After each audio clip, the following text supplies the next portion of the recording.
There we go. So we're recording. Welcome to those who are tuning in. We're still waiting for a few more folks to connect. I see people joining as we speak. The panel is connected. So why don't we give it, Deborah, a minute 30 seconds, and then we can start. Sounds good. Let me stop sharing the screen so that we can have a full view of the panelists here.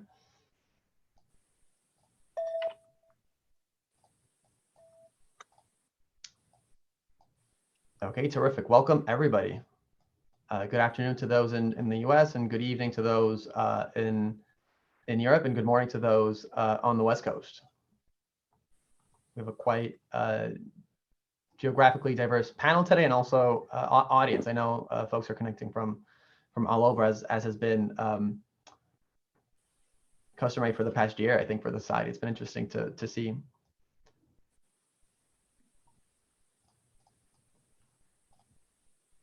Okay, so it's 12:01, Deborah.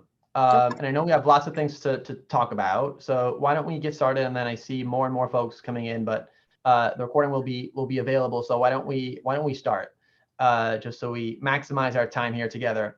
So welcome, everybody. Good afternoon, or good morning, or good evening, depending on where you are. Welcome to Progressing Cyber Accountability, the Private Sector, NGOs, and the UN, a webinar organized jointly by the Washington Foreign Law Society and by the Simpson Center.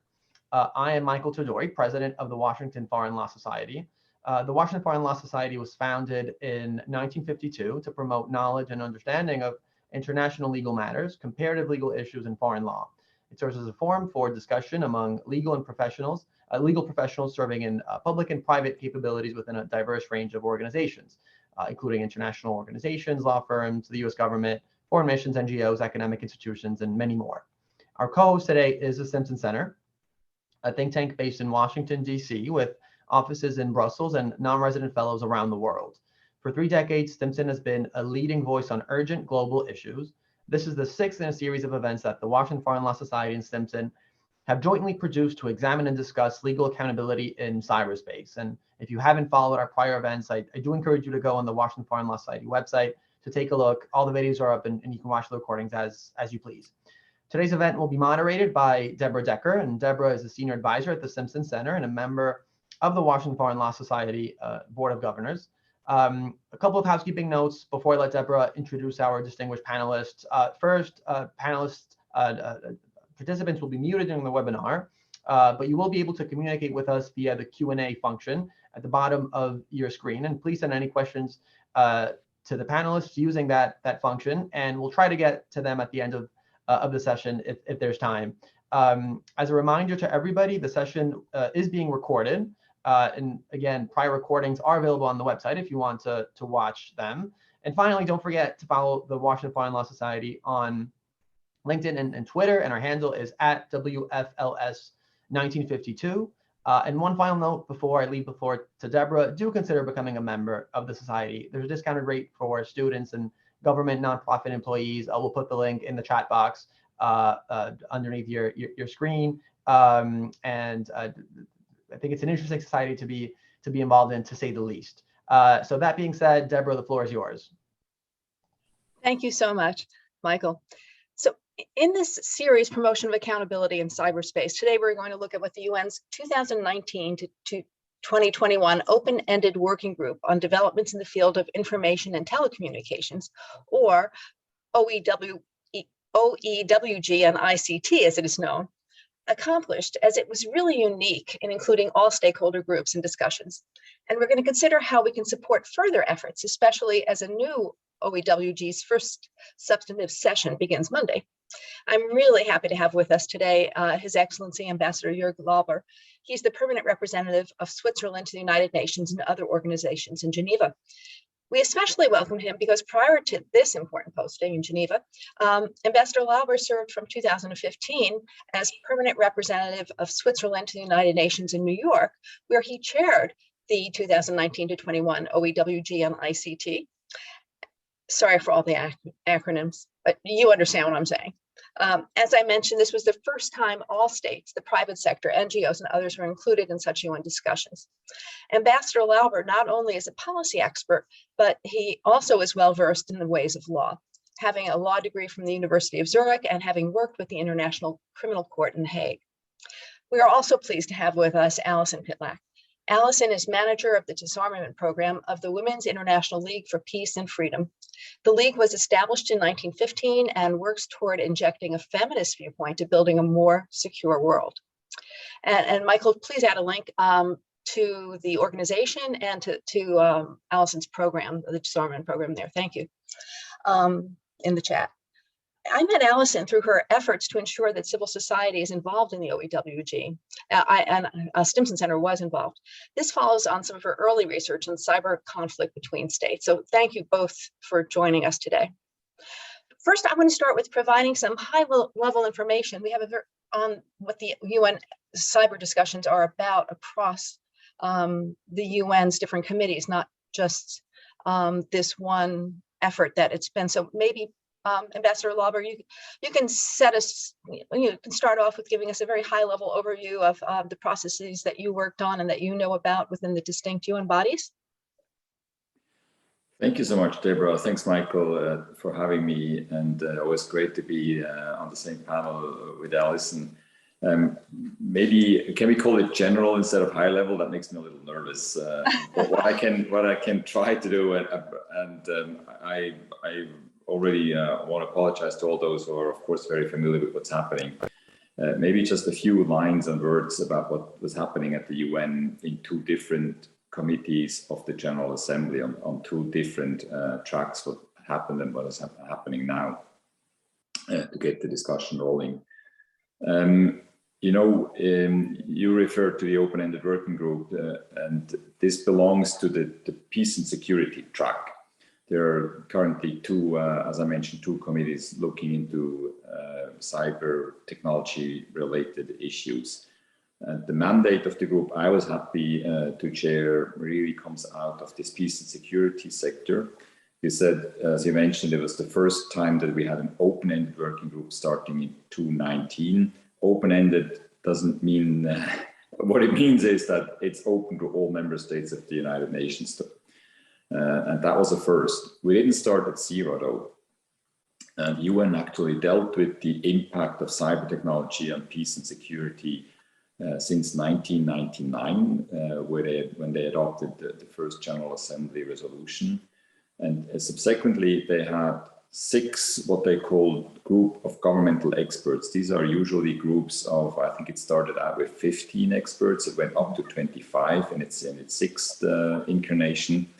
The mandate is usually limited to 1 to 2 years, or they deliberate for a year and they come up with reports after 2 years. And they've been very successful in the sense that over time, they built a normative framework for what we call responsible behavior of states in cyberspace. Very important, one report that came up in 2013 when the group affirmed the applicability of international law in cyberspace. Another very important step in 2015 when they presented the report that formulated 11, although non-binding norms for responsible state behavior. So they built up this framework up until 2015.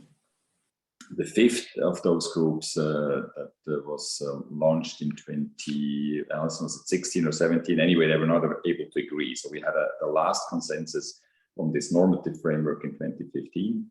And then in 2018, the General Assembly, still in this peace and security sector, decided to launch 2 processes, another of these GGEs and an open-ended working group, which was the first dedicated process for all member states to discuss these issues. What then we were able to do in the open-ended working group is we didn't make a lot of new breakthroughs, but at this point, very important, we were able to re-establish the consensus on the normative framework that had been developed before. The importance to do that at this particular point in spring of this year was we had lost a bit of that consensus in 2015. It was able to bring people around that normative framework together again, and to do it instead of with 25 states, to do it with 193. So this was, I dare say, a really important moment. We did some add-ons, we had some additional points. In our consensus report, there's also a big part, which we call the chair's summary, that was not supported by everybody, but it was accepted by everybody, that we attach it to the report, which has a lot of material for further discussions. In parallel, we had a 6th GGE. They also came up this time with a report that they were able to adopt, going a bit deeper into how the norms they had developed earlier should be read, how they should be understood, how they should be applied. So back to a positive track, back to countries agreeing on how to address the threats coming with ICTs for peace and security. That's the first track. The second track we see is in the 3rd committee of the General Assembly. 3rd committee deals, among other things, with human rights. And in the 3rd committee, an ad hoc committee was established with the mandate to come up with a legally binding treaty against cyber crime. So crime instead of peace and security. The focus of the mandate is, on the one hand, to criminalize cybercrime, and on the other hand, to create a body for international cooperation to effectively fight against cybercrime. The result, as I said, should be a treaty, a legally binding treaty, which pertains to international criminal law. They have not a lot of time. The mandate says they should come up with this by 2024. Which brings me back again to the first track. We have also on the peace and security side a new open-ended working group already, and you mentioned it, Deborah, starting next week with its first substantive session. Similar mandate as the previous one, continuing this discussion on ICTs and peace and security. There is some interlinkage between the two, although many of us believe, me included, that we should try not to confuse the two. We should have the discussions really with a clear focus on peace and security, and we should have a discussion with a clear focus on cyber crime. In reality, however, this is not so clear what is what, and what we certainly can say is, if we are good at protecting peace and security against malicious cyber attacks, and we are good at containing cyber crime, they will certainly help each other. I hope this was not too confusing, not too general at the same time, but that's what I see happening at the UN right now. And Alison, please, you're much more knowledgeable on recent events, if you have anything to add, if I may. Yes, please, Alison. Well, thank you. And first, just to say thank you for convening this event today and inviting me to join and be with all of you. And it is always nice to be on a panel with the ambassador. Good to see you again. I thought that was a perfect overview. Sometimes talking about all these different processes, it's a lot of acronyms, and it's sort of hard to sort out from where in the UN system they come from. But no, I thought that was very clear. Maybe just to add a little bit of additional context to the 3rd committee process, at least from the perspective of civil society, is that when the resolution was adopted in 2019 to start this ad hoc committee and initiate this new process, there was a lot of concern, in particular from human rights groups, as well as some member states, about the possible human rights impacts of a cyber crime treaty. And the crux of where this concern was coming from was the possibility that in addressing cyber crime, they might inadvertently legitimize existing abusive practices, in particular because some of the governments that have been leading the initiative on the cybercrime treaty process are already using cybercrime laws as a cover to really crack down on rights. So I think that's been sort of an important observation from civil society, and something that my civil society colleagues will be trying to bring into the meeting in January. And just maybe to build on the ambassador's point about being distinct processes, they are distinct processes, and they're addressing importantly, very distinct dimensions of cybersecurity. I feel like there might be some overlapping or political dynamics at play across the two. So it can be helpful if you're only following the peace and security track to maybe also keep tabs on cybercrime and vice versa. UNIDIR and Chatham House put out a really excellent report looking at this a few months ago. And one of their recommendations that I'll quote now quickly is to say that greater awareness is thus needed of how the two topics intersect, of existing commitments and gaps where new tools, mechanisms, or greater collaboration may help to address criminal use of ICTs that may also threaten international peace and security. Thank you, Allison, for that. And I want to tell the audience, because I see they're asking about it.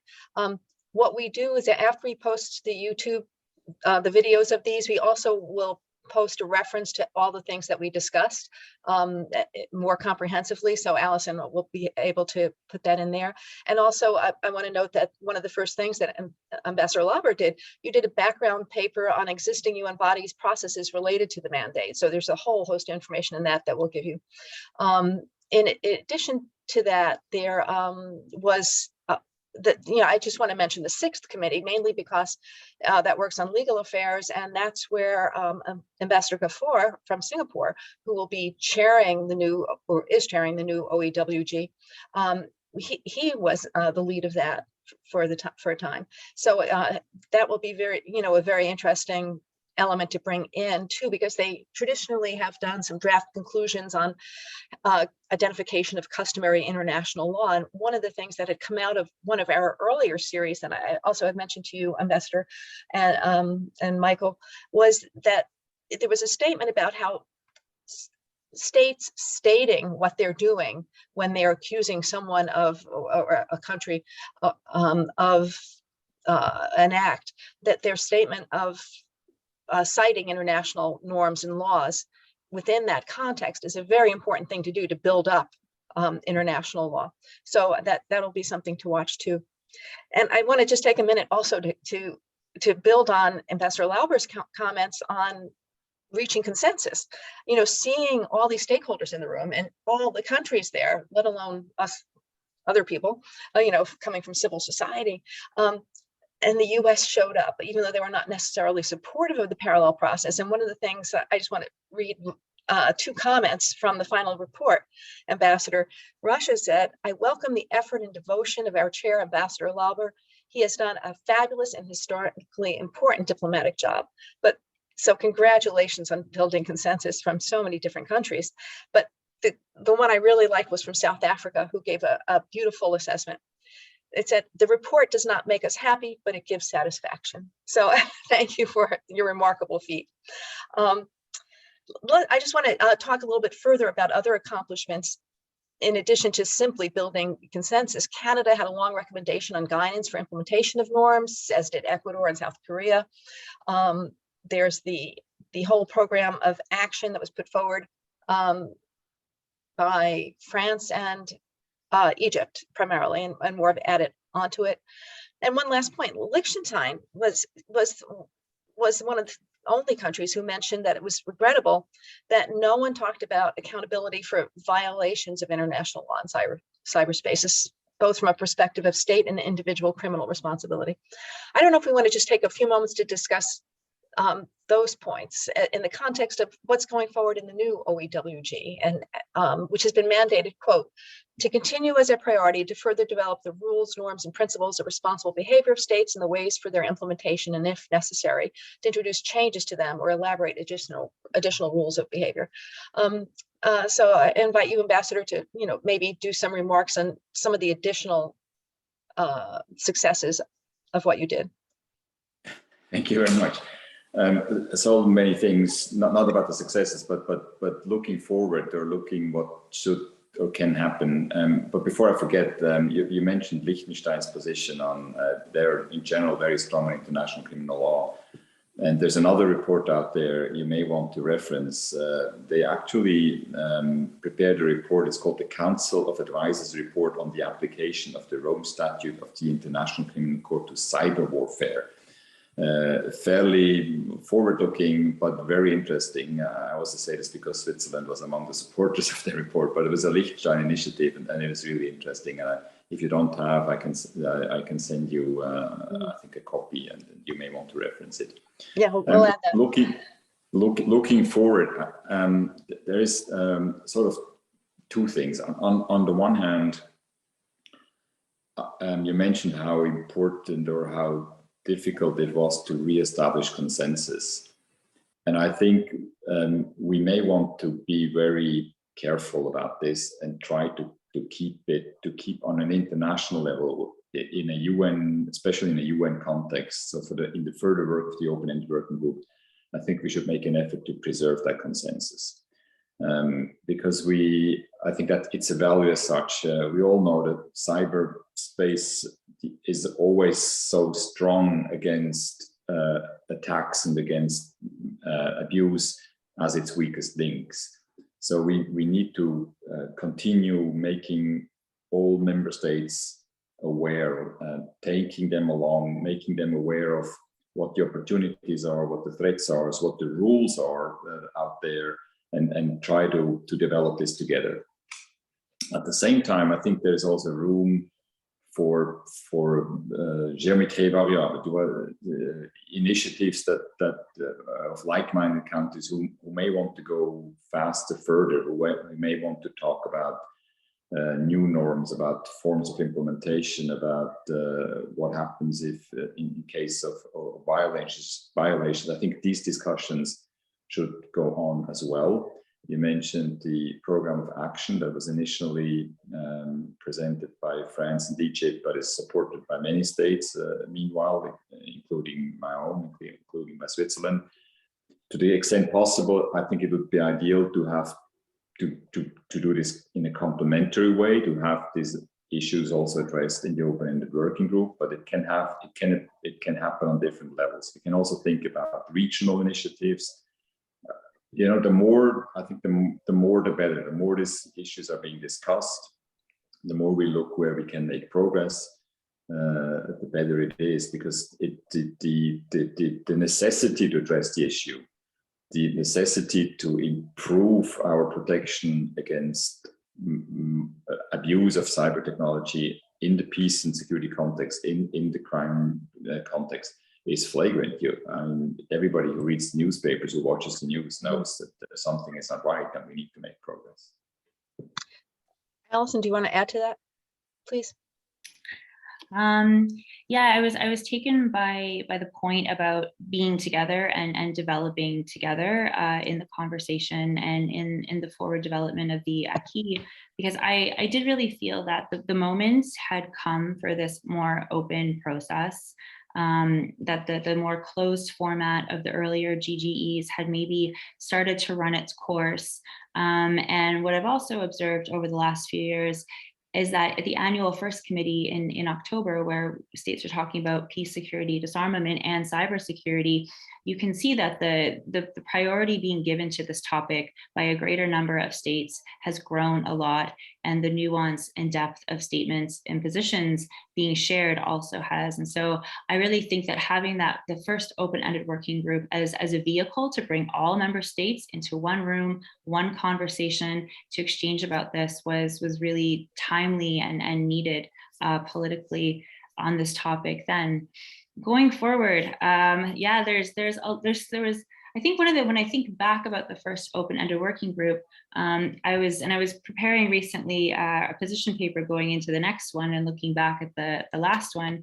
And I think there were so many good working papers and proposals and suggestions and very practical ideas from stakeholders and also from member states. And ultimately, no, not all of them were in the negotiated part of the final report. Most of them, if not all of them, are in the chair summary, and they also live online if we want to go back to them. So I think there's been a lot of really good thinking and concrete proposals that were stimulated in the first round that can be actioned going forward. Right. Deborah, I'm not sure at which point you want to talk about multi-stakeholder, but if you don't, and if you're not going to do it soon, I would really like to speak to that issue, because we didn't really talk that much about it in spite of Alison being here. But I want to, not because I want to claim that success, but it was a collective success, this open-ended working group process. But besides bringing all the member states around the table, I think one additional breakthrough was really to open the process to the stakeholders, much more than in the past. I mean, the stakeholders have been around, but the mandate gave me as a chair the possibility to open it up to the stakeholders. And then I think we found some additional ways of building additional space. Not enough, I think, but we did. And I really, again, looking forward or going forward, I want to underline how important that is. I mean, you know, ultimately, these are intergovernmental processes, and we know how delicate, especially some member states are, in particular with regard to peace and security, to open it to others. And it is a responsibility of the member states. It's the responsibility of the member states ultimately to come to conclusions and to better solutions. But I believe we cannot seriously discuss these issues without including stakeholders, private sector, you know, those who provide technology. We're discussing civil society representatives who speak up for those who are the targets of cyber attacks, and academia who can bring in creative solutions. And it needs to be open. These discussions on the way, in parallel with the member states, need to take place, because they lead to more diversity. Civil society has a way of bringing in more perspectives, and not least gender perspective. I think it was not, there was a number of member states who pushed this very much, but civil society had a great way of also pushing this much more up to the foreground in these latest discussions. Other new perspectives, technological savvy that not every diplomat has. I certainly don't have it, which leads to increased credibility and legitimacy of the process. So the multi-stakeholder participation is extremely important, and will be probably even more so in the future. To that point, let me ask Michael to put in the chat box the new stakeholder information meetings place link, so that people can sign up. And I think the deadline is coming up soon, and the meeting will take place on the 15th, I think. Alison, do you want to add to that about the importance of multi-stakeholder dialogue, and maybe what was missing and what needs to be done going forward? And the Let's Talk Cyber initiative was great too. That's another avenue too. And when we give out more information later, we'll put that in there too. Yes, I'm always happy to talk about stakeholder engagement in the UN cyber processes and all the processes. Yeah, I think it was an interesting experience, because there was a huge swell of interest from across a really wide swathe of non-governmental stakeholders in participating formally in the first open-ended working group. You know, some organizations were coming from having worked in internet governance or have worked with the ITU, others in the area of digital human rights. I think we're starting to see more nuanced private sector industry involvement than we might be familiar with in more traditional arms control or disarmaments. There have also been representatives of the technical community joining in on meetings, legal experts, a lot of academics who are interested in norms development, as well as cybersecurity issues. I work for a feminist peace organization and its disarmament program. So there's also some of us coming from that space.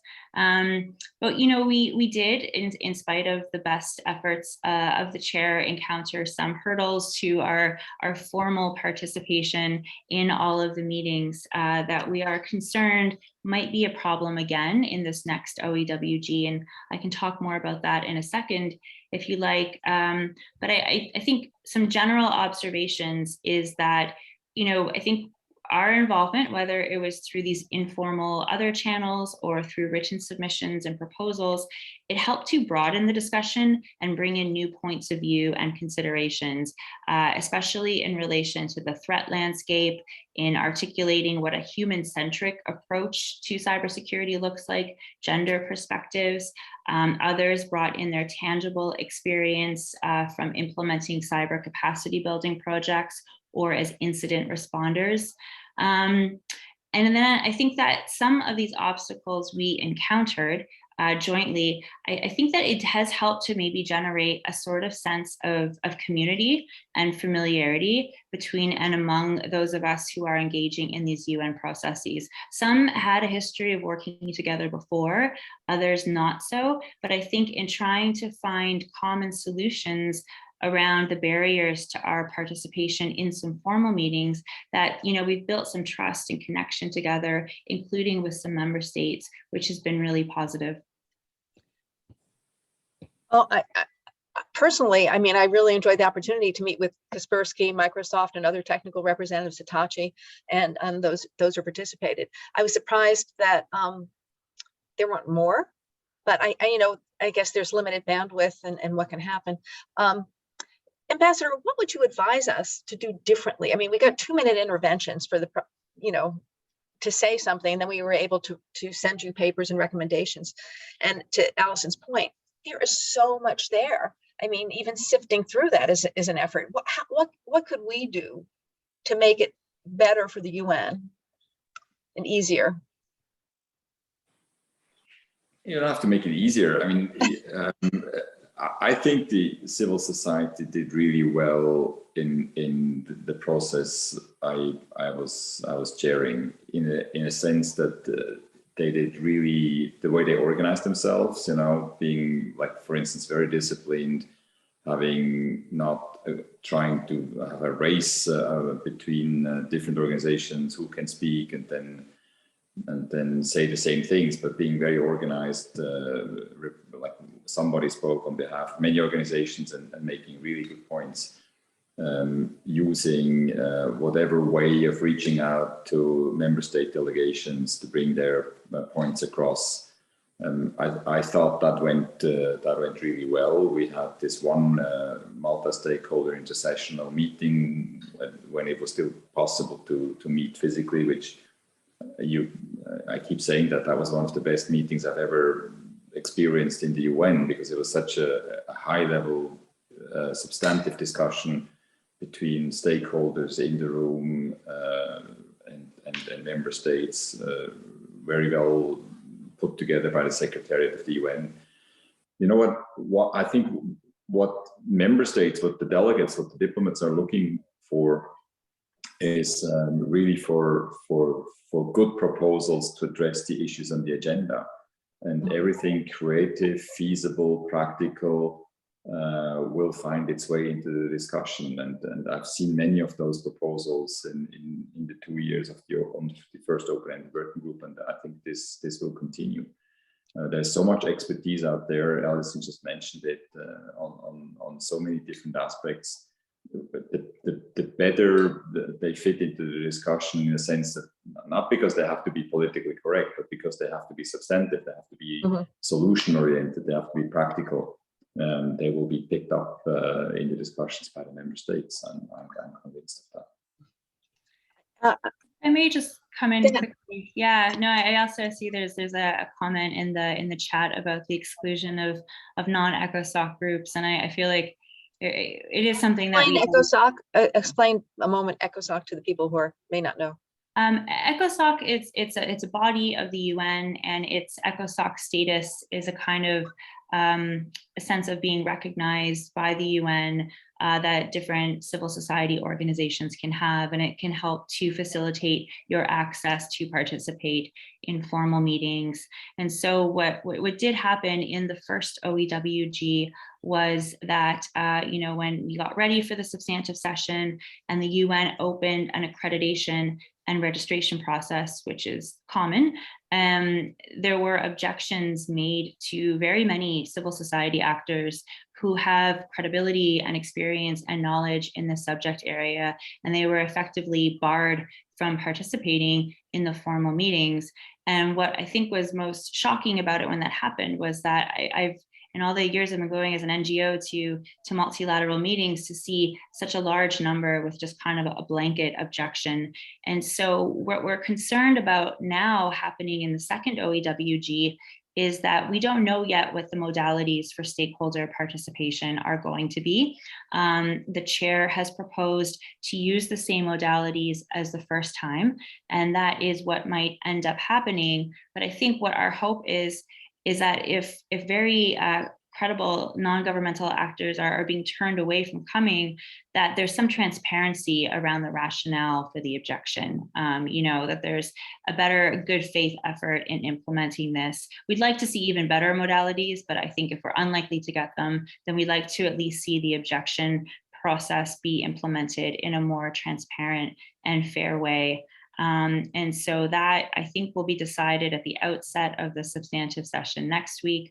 I know that several governments have put forward alternative ways forward back in June at the organizing meeting. I don't know if they've been picked up on or not, but I think there is a sense of wanting to get around this problem for the second process, especially as it's a 5-year process. Yeah, that's something we should have said at the beginning, that this is not just a 1-year effort. It's going to go on for 4 years. On that point on multi-stakeholder approaches, I want to call out, and maybe we'll put that when we send out the links, the Paris call, working group 3, this is the Paris call for trust, peace and security, trust in cyberspace. Working group 3, multi-stakeholder approach, cybersecurity tech accord, did a really good paper on looking at all the different ways that stakeholders have interacted with UN before, to what benefit, how is it structured, what formal side events there might be. And Let's Talk Cyber also has put out some things, and I know, Allison, you've written on that too. So we'll put those out. We'll put those out when we put out the a copy of the recording. Since this is about accountability, I know there's so many questions, so I don't want to go on too long before we get to the multitude of questions. And some of the very concrete steps that have been put forward. I guess, Ambassador, you talked about like-minded states getting together to push things forward. I had heard that there's potentially not going to be working groups in this new OEWG going forward. I'm thinking about how could this be structured? How could NGOs like the Stimson Center, where we have lots of intellectual capital and interest in helping, perhaps take some of these questions and chair them going forward, and get groups around the table or have input to it, in order to have more forward-looking process, because we've talked about again and again about states not using their territory for housing actors who not only not doing themselves but housing others. Is there a potential for having a program of action that would maybe bind states a little bit more to progress?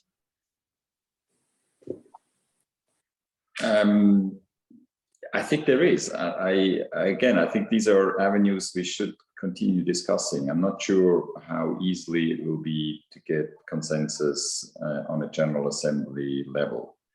But, Ambassador Gafour is a very experienced multilateral diplomat, and he has the challenge really to build a process that, again, keeps everybody on board. This open-ended format is a chance, but it's also a bit of a constraint in a way that you have to be careful with the speed you put on, and also you want to remain transparent. If you start to have little groups, you lose some of that. But again, anybody, especially outside the UN, Stimson Center, others who want to pursue a discussion or engage or offer a platform for a discussion to go deeper on, for instance, issues of applicability, of accountability.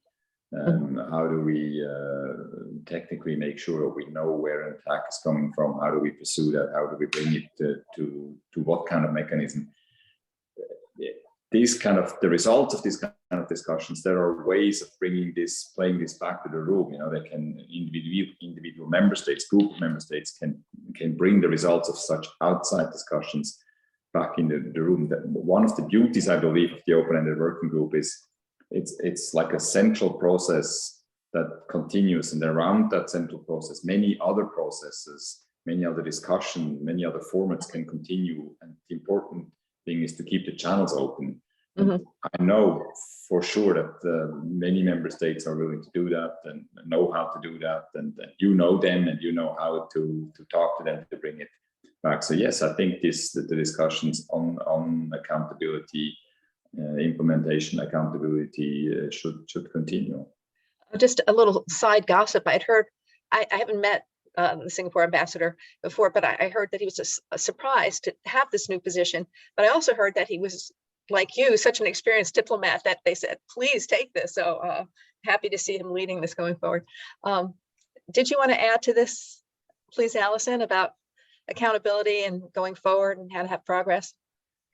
Yeah, I definitely would like to speak to the accountability point, but maybe before that, just to help unpack a little bit about the program of action and what that might be, because we've referenced it a few times, but I don't know if we've dissected it for the listeners. So a program of action it's a type of framework, a type of instrument. It's not legally binding like a treaty is. It's politically binding, but often more detailed and operational than a political declaration is. And so the feeling coming out of, I forget maybe when in the OEWG this started to emerge, maybe 2020 at some point, was a feeling that this could be sort of a compromise or an in-between point for the states that do want a legally binding instrument on cyber and the ones who want to keep working with the existing framework and applicability of existing law, and to try to concretize what we're calling the acquis, which is the outputs of all of the earlier groups of governmental experts and now the open-ended working group into a single instrument. And so I think they have drawn maybe some inspiration from the program of action on small arms and light weapons. These are quite different topics when you really start to dig into it. I wrote a briefing paper earlier this year trying to draw out some observations from the small arms POA process that could be helpful to cyber POA proponents going forward. And I think there might be some things to think about in the area of reporting, for instance, or how you set up biennial meetings to make sure it's an instrument with impact. And then so going then to the point of accountability, I think this is, it's in our event title, but that's also, it's something that I hear a lot of different non-governmental stakeholders talking about. And I think there's this feeling that, states, we have agreed that international law applies, and that taken together with the normative framework, that this is what we should be, or what should be guiding states' behavior in cyberspace and preventing harm. Yet we're also seeing all the time that the frequency of interstate cyber operations is increasing, critical infrastructure is affected, and people are being affected as a result. And so this points to a need for some more accountability and measurability of how law is being interpreted and applied, and also how the norms are being operationalized. And this was something that several of us in civil society highlighted in October in a joint statement to the First Committee, where we urged member states to close the existing accountability gap by adopting multilateral mechanisms that will foster transparency, uphold state responsibility, prevent conflict, and deter technology-enabled human rights abuse. And I think there are different tracks of how this could go, potentially through the new OEWG or the POA or elsewhere.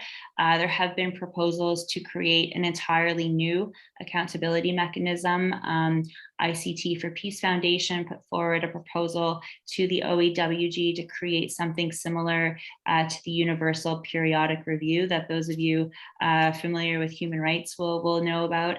The Cyber Peace Institute has also put forward a proposal for an evidence-led accountability framework.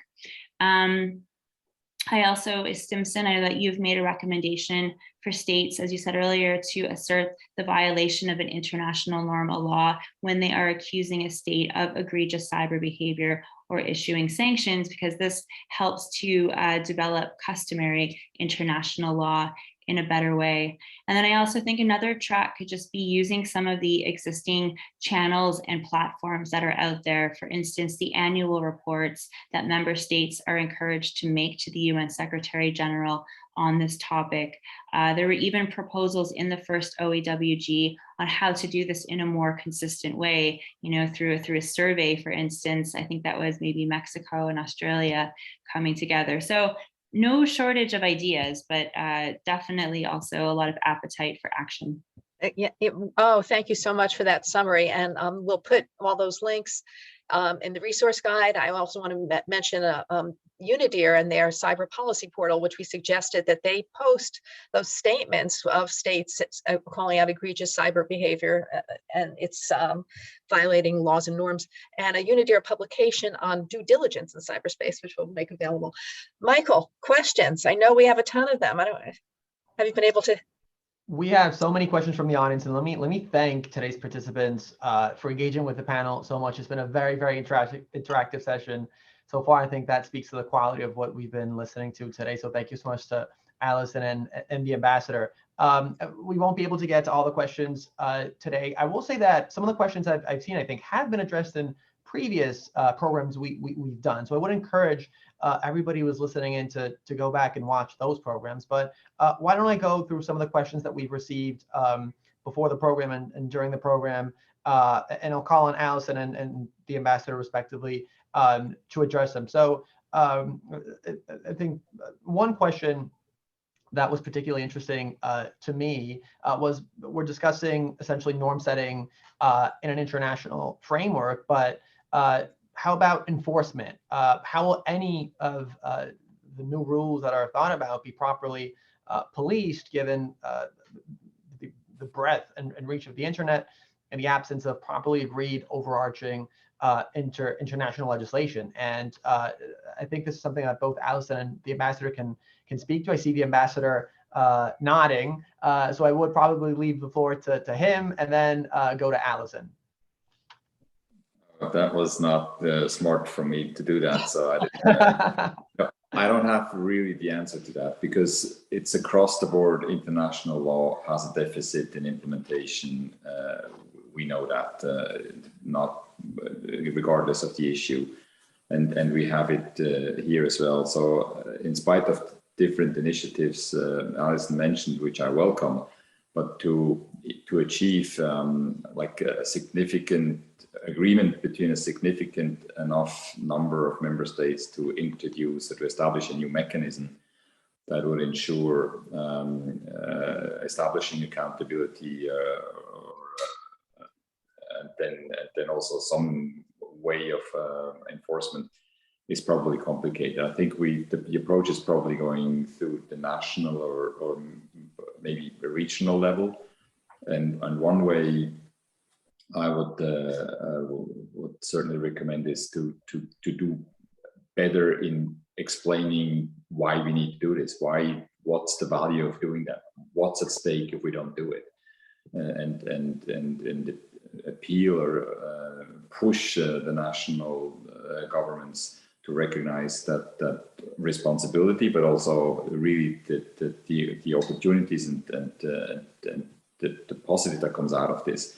Because if we don't pursue this, if we don't improve the application of the norms we agreed on, we are not only weakening the system as such, but we are also also accepting sort of the negative consequences of abuse of cyber technology and of cyber attacks. Allison, would you care to add to that?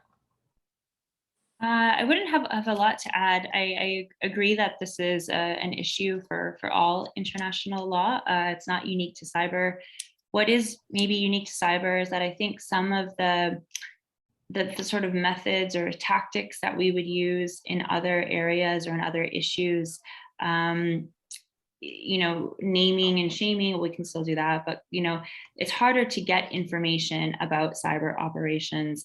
And so some of the things that we would have recourse to maybe in other topics, national challenges through national legal systems, things like this, it's more complex right now in international cybersecurity. But I think that also speaks to the importance of data collection and of building a really strong evidence base to the extent that we're able to. And maybe where that starts with is being more explicit when we're seeing a norm violated, a state is seeing a norm violated, calling that out, saying which norm and why. And from there, we can kind of start to build the conversation. And related to that point, there's another question that was not part of the questions that we addressed earlier that we received before the program, but I think is interesting. I would like to throw it to you nonetheless, and do feel free not to reply if you're not comfortable with it. But one participant asks, isn't the establishment of a permanent UN body to consider cybersecurity overdue? And would a UNGA committee for cyber affairs be a way of ensuring a regular institutional dialogue at the UN? And Allison, what are your thoughts on that as a representative of civil society? Yes, I like this question and appreciate that it's being asked. I think, well, it's interesting because cyber, like we've talked today about the third committee, we've talked about the first committee. There's also a lot of stuff that the UN Secretary General himself is starting to propose. He put out a new agenda at the time of the GA opening in September, where he really spoke a lot about cyber attacks and the need to ban cyber attacks on critical infrastructure. And then there's all of the technical work undertaken by the ITU. So I think having something that could pull all of this together would be valuable. And I do think that having a go-to body for accountability reasons also helps with accountability, because right now, if it's too disparate, it makes it more challenging. I just want to point out one of our previous discussions, Dmitry Alperovich, who is the co-founder of CrowdStrike, said that it's easy, or not maybe easy, but it is able to actually have accountability and attribution. So something to work towards it, knowing that the private sector already knows how to do it. Like Cyber Threat Alliance is a great collaboration of groups working on that. Yeah, but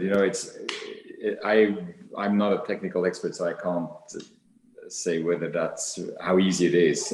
But there's a political dimension to this, of course. So if you have a body that attributes, then you also need to have that body to be accepted by everybody. So it's a difficult thing, and I agree with Alison. It would be good to have a point where it comes together. At the same time, I think we also have to remind whatever body deals with issues, human rights, peace and security, that there is an additional ICT dimension now. So the Security Council sooner or later has to deal with this issue, because if cyber weapons threaten peace and security, then it's clearly in the responsibility of the Security Council. The Human Rights Council already has a number of initiatives dealing with the impact of cyber technology and human rights. Across the board, this is happening. And we just, there again, have to make sure that the right information gets there, and the minimal necessary technical expertise exists. Yeah, I think Dmitry even did parse that between the technical versus the political, to your point. Thank you.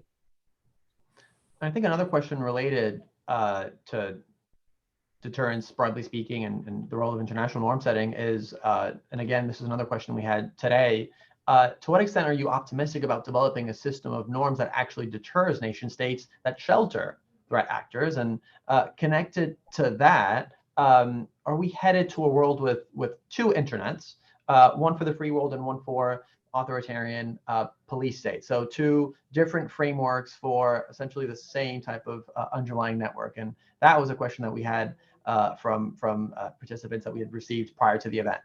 Allison, would you care to start on that?